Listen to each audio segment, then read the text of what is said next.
বলতেছি ভাই এদিক দিয়ে যে পার হচ্ছেন এটা তো রিস্ক, গাড়ি দিকে তো পারি দিছি। তারপরও দরকার কি ওই একটু কষ্ট, অল্প একটু কষ্ট উপর দিয়ে গেলে। আমি কি ব্লগ ভিডিও করেন? হ্যাঁ হ্যাঁ হ্যাঁ তার জন্য তো হ্যাঁ, তার জন্যই তো সচেতন করতেছি ভাই।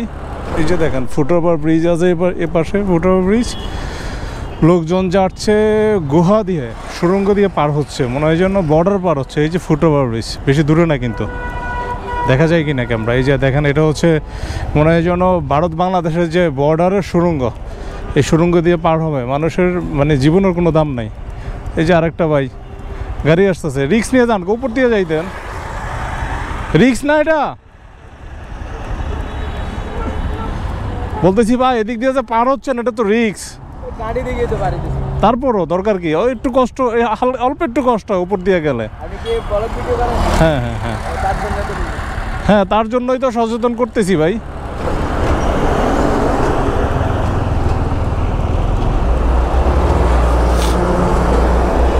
উনি আমাকে প্রশ্ন করতেছে আমি ব্লগ করি কিনা। আমি বললাম যে হ্যাঁ। বললেন যে তার জন্য তো আপনি বলতেছেন, তার মানে হচ্ছে এভাবে গাড়ি দেখেই পার হচ্ছে। কিন্তু উনি বলতেছে আমি গাড়ি দেখেই পার হচ্ছি। অবশ্যই তো গাড়ি দেখেই পার হবেন। আপনি গাড়ি না দেখে চোখ বন্ধ রেখে তো আপনি কি বলে বেডরুম থেকে আপনি ওয়াশরুমে যেতে পারবেন না। কিন্তু এই রিস্কটা নিয়ে যাওয়ার দরকার কি, মানে আমি বলাতেও হয়তো ওনার একটু মাইন্ডে লাগছে।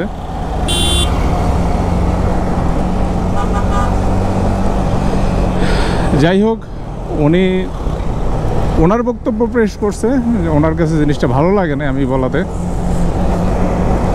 আমার কথা হচ্ছে আমি নিজে সচেতন হব, অন্যকেও বলবো। আমি নিজে পার হব না এদিক দিয়ে, অন্যকে আমি বলবো যে ভাই আপনি ফুটওভার ব্রিজ দিয়ে পার হন, আপনি কেন রিস্ক নেবেন। এটা হচ্ছে মানুষের অভ্যাস। তবে হ্যাঁ, মানুষকে নিয়ম শিখাতে বাধ্য করতে হবে, তাহলে মানুষ শিখবে। আমি যদি একটা জিনিসে অভ্যাস, মানে এটা যে জিনিসটা ঠিক না, এটাতে যদি আমার অভ্যাস থাকে আমি ওইটাই করব বারবার। রাস্তা তো অনেক ভাঙা, এদিকে মারাত্মক লেভেলের ভাঙা। এই রাস্তাগুলি ওই যে বন্যার সময় ভাঙছিল, এরপর থেকে আর এগুলি জোড়া লাগতেছে না। এগুলি জোড়া দিলেও জোড়া লাগে না।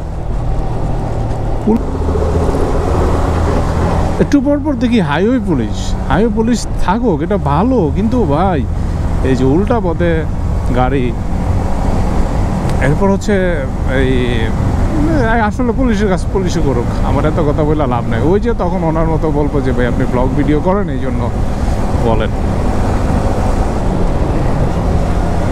তো যেটা বলতেছিলাম আসলে ফুটওভার ব্রিজ নিয়ে আপনি আসলে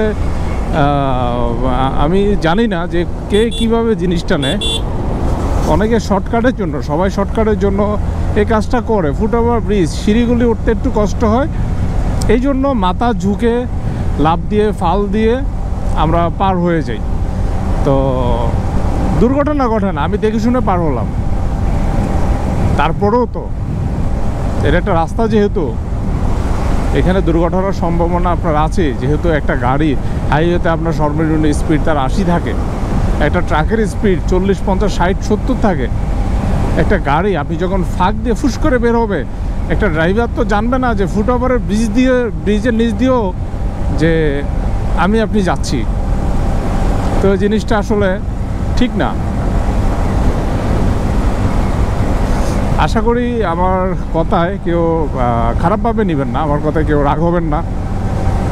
যদি আমার কোনো ভুল হয়ে থাকে অবশ্যই আমাকে বলবেন যে ভাই আপনি এই বিষয়গুলো নিয়ে কথা বলা ঠিক হয় নাই, আপনি এগুলো কেন বলছেন, বলবেন। কারণ ভিডিওগুলি আমি বানাই আপনাদের জন্য, আপনাদের মতামতের জন্য। আমি যে ভিডিও, মানে ওই যে আমাকে একজন কমেন্টস করছে যে ভাই আপনি ভিডিও ছাইরা এই রুটি মানে ভাত খান, ভিডিও ছাইরা। ভাই হ্যাঁ ঠিক আছে, আমি ভিডিও ছাইরা যদি আমার ইনকাম আসে আমি তো সেটা খাবো। আমার ভিডিও করতে তো আমার খরচ হয়, কিন্তু হ্যাঁ আমার কাজে আমি ট্রাভেল করি, আমার শখে আমি ট্রাভেল করি, আমার শখে আমি ভিডিও করি, আমি আমার শখে এটা ছাড়ি। তা আমার ভিডিও থেকে তো ভাই কোনো ইনকাম আসে না। কখনো যে আসবে না তাও না, আসতেও পারে আবার নাও আসতে পারে। তো এটা হচ্ছে কথা।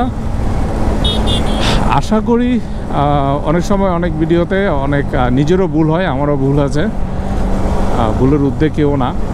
তো ক্ষমা দৃষ্টিতে দেখবেন অবশ্যই।